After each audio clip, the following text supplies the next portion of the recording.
Hey everyone, it's Troy Jackson with a belated weekly update.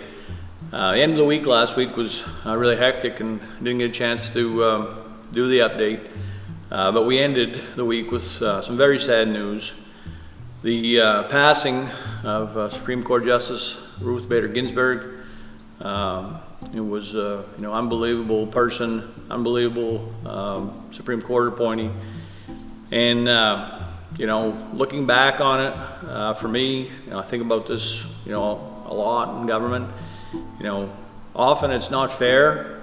You see a lot of things in the world that people see and choose maybe not to say anything. They're afraid to say anything. Sometimes they're told not to say anything. And Ginsburg was a person that early on knew that the only way that you can affect change is by stepping up and calling things out.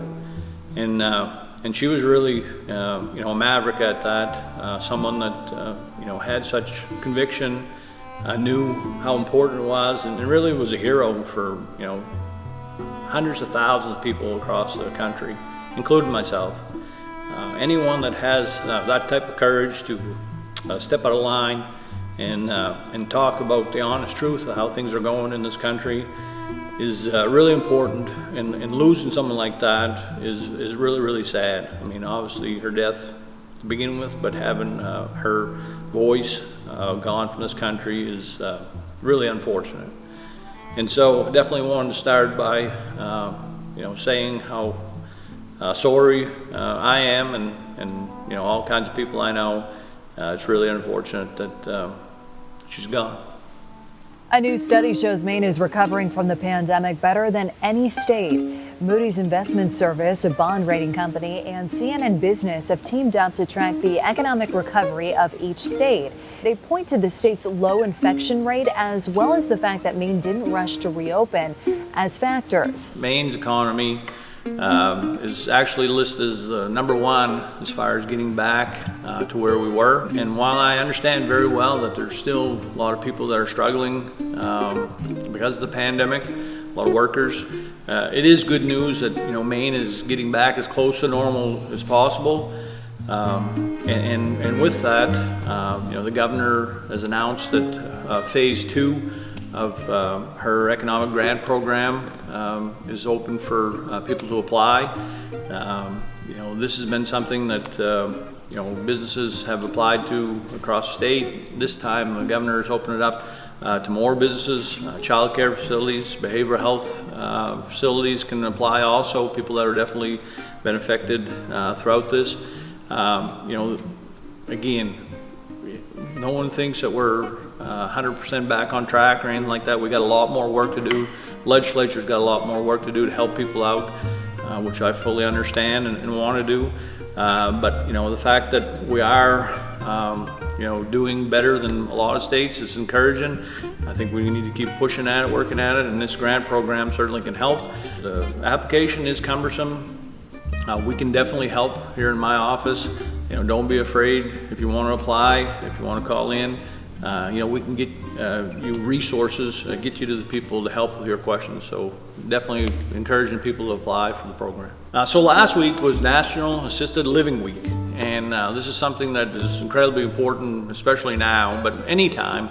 Throughout Maine, we have unbelievable places that take care of our senior citizens. And here in this chamber, Senator Bellows actually had a bill last session to raise rates for all the workers in the facilities that do such outstanding work.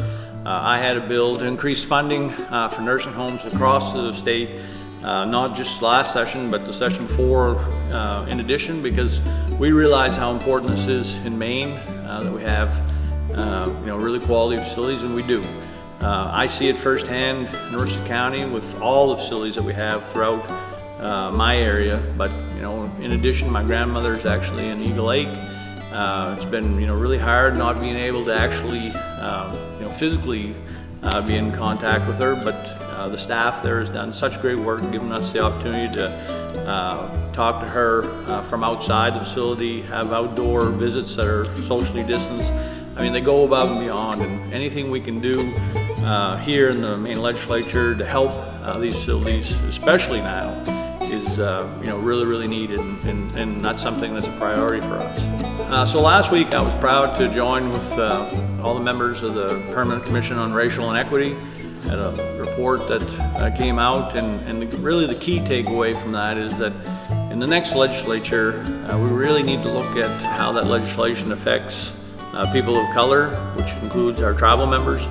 That's something that hasn't always been thought of whenever legislation was passed, and I think it's really important to make sure that we're inclusive to all the people in Maine. It is unprecedented. As a ninth generation African American Mainer, I have not heard of this level of discussion, this level of commitment. And Commission Chair Rachel Talbot Ross says they want to identify some bills that can help Maine minorities right away.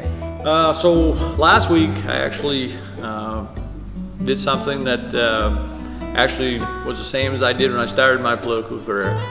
I filed a complaint with the U.S. Department of Labor because of cabotage, their lack of enforcement, and their use of H-2A workers adversely affecting Americans' wages and working conditions. Very clear that you can't have H-2A workers if it does adversely affect U.S. workers.